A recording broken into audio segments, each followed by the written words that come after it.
有一次许仙呀在直播的时候，那是相当的兴奋。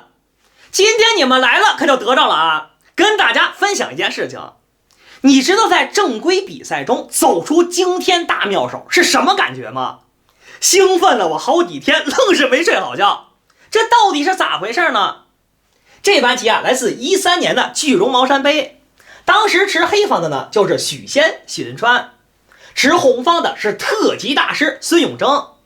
这盘棋被网友们评为超级名局，下的简直是太精彩了。当时红方啊是以当头炮开局，黑方跳马，红方跳马，黑方出车，红方拱兵，黑方三步虎，红方两头蛇。虽然您的说马那是相当的活跃，毕竟您先走还没出车呢，三步不出车必定是臭棋，所以黑方走了一招平炮。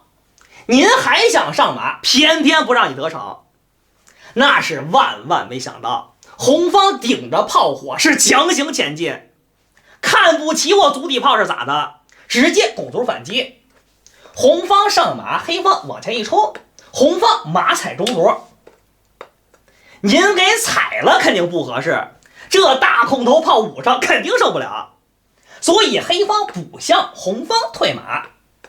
吃完一个旧炮，贼鸡儿刺激。当时黑方跳马，红方拉横车，黑方出车捉炮，红方的平车捉马，这火药味瞬间就起来了。你吃我一个，我还吃你一个呢。黑方此时把炮一吃，那么红方顺势一杀，黑方补士给你打一隔断，红方呢再把车退回来，黑方点车下二路。这手棋的意图那是相当的明显，准备以后把车啊往这边溜达，集中优势兵力打歼灭仗马，所以红方也选择一步补士。这步补士暴露了自己的阵型弱点，您这三路象是没人管的孩子，让我炮瞄上肯定受不了啊，所以当时黑方走了一招退炮，准备以后平炮七路线。问题可就交给了红方，让人家套上肯定不舒服，所以当时红方走了一招平车站位。你想套炮，有本事你套一试试。现在黑方可千万别傻了吧唧套炮去，如果一套炮，那么红方进车捉炮。花式象怕什么呀？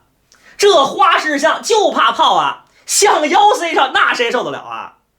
黑方退炮打车，红方的炮击中象，因为老将是出不来的，只能补士啊。这俩炮是随便吃随便喝，所以当前盘面肯定是红方占便宜。许仙走到这儿，那也是不慌不忙，我后走的我着哪门子急啊？所以走了一招平车站位，首先在你的后背埋伏了一支伏兵，同时拉住你的车马，何乐而不为呢？红方走了一招平炮，首先把车关进了小黑屋，以后飞象打车，我何乐而不为呢？一招两用的好棋。黑方走了一招退车，这手退车依然是暗藏杀机，准备以后往前拱卒了。你不拱我，我可拱你。您往前一冲，这狼可就招过去了，以后再套后炮，那你可就受不了了。所以当时红方走了一招什么呢？走了一招退车对车，赶紧把车对了再说呗。黑方再进炮，这问题啊反而交给了红方。您这个地方是马脚，待会儿我拱卒肯定受不了啊，是一边踩着车一边拱着兵呢，所以这个车跟这儿啊是待不住的。红方把车闪开，黑方再套后炮，就跟刚才呀完全不一样了。您进车捉炮，我退炮打车，毕竟您老爷子没有中炮了，从哪儿来你给我回哪儿去，所以进车捉炮肯定是行不通了。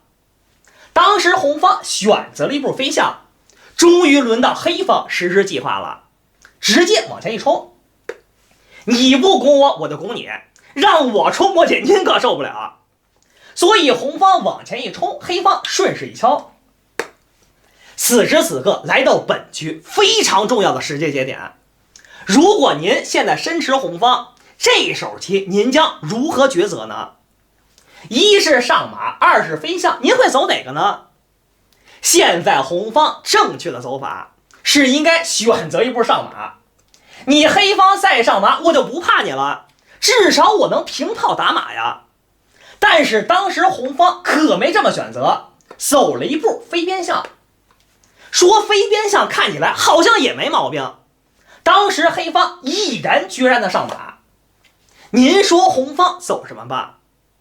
首先换马肯定是不行，这黑炮打过去俩炮瞄着门钩，那谁受得了啊？既然说踩马不行，那上马给你挡上行不行啊？您可别忘了底象跑路了，人家直接 C 炮一将军，炮将着车，马踩着车呢，大车没有了，肯定没法玩了。所以这么走啊，肯定不行。当时孙特啊，确实有点着急了。既然说上马挡马是行不通的，干脆先把大车啊出来再说。您说这黑马还是马吗？整个是一条野驴，直接选择了一脚上马。这炮打着马，一马踩着双象，必须得管呀。您说咋弄吧？当时红方走了一招飞龙在天，黑方再加中炮。现在这个局面那是相当的有意思。您说红方还能动哪个呀？动这个马不行，人家堵着呢。动这个马行不行啊？也是不行。黑方炮击中象一将军，脑门子开花了。您老爷子把我炮吃了，我呢还打你的马呢，底线捅将你受不了吧？所以这个马呀，借你俩点你也不敢动换。这炮跟沟里边夹着也是动换不了，这底车更别说了。您往起拔，人家可就下去了。所以现在红方能动的就剩一个破车了。如果现在轮到黑方走棋，这黑方肯定选择平炮。这平炮准备干什么呀？一是进炮打底式，二呢往里边歪歪你也受不了啊。所以当时红方也算是未雨绸缪，他走了一招平车，那意思别让你平炮啊。黑方选择了一步进车，眼看着一点一点蚕食红方，这红方走什么比较合适呢？就连一个卒都不能吃啊！您吃人家的卒，人家呢就吃你的炮，连一个卒都吃不动。当时红方也是想了又想，干等死肯定受不了，所以走了一招退马踩车。如果您现在身持黑方，能不能走出本盘的神之一手呢？现在马踩着车，您将如何抉择呢？当时许仙也是想了又想，走出了本盘的神之一手，愣是选择了马踩中象。当时是全场震惊，全场懵逼啊！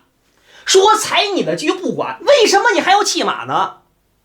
首先红方踩车啊肯定是不行的，黑方卧槽一将军您得垫车吧，这统车将军绝杀无解了，毕竟中路少了一层，所以说踩车啊肯定是不行的。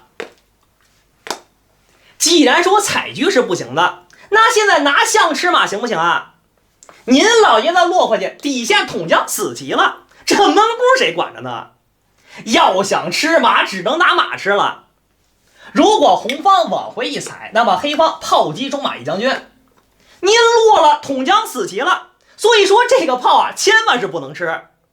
那红方补士，黑方的顺势一杀，红方把炮一吃，黑方的杀一将。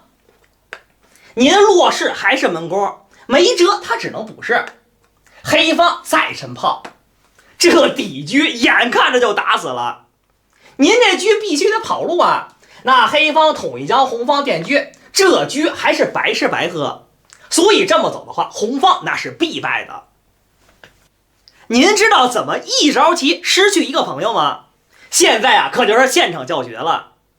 现在红方想解杀，您说怎么走啊？这卧槽将军不就死棋了吗？所以红方没办法，只能把车平出来。黑方依然是卧槽一将军，有本事你吃我一试试。您跑了，我可就下去了，我胡汉三回去，那你可受不了。所以红方没办法，他只能出老将。问题啊，反而交给了黑方。现在车杀着马，而且马踩着车呢，您怎么走啊？当时黑方选择了一步平车，你吃我的马，我还不要了。红方此时把马一吃，那么黑方陈车将军，红方上老将顺势把底士一砍，不仅吃了一个底士，而且车砍中士将军，那可不是闹着玩的。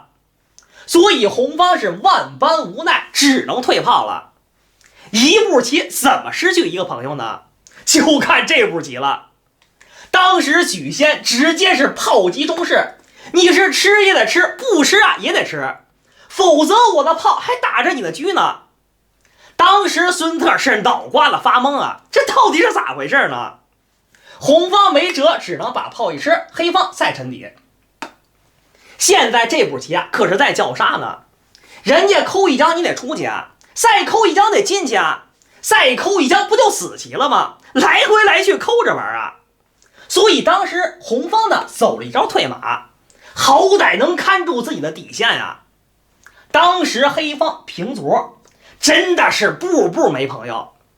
那意思抠底一将军你得出去，套炮一将军不是死棋了吗？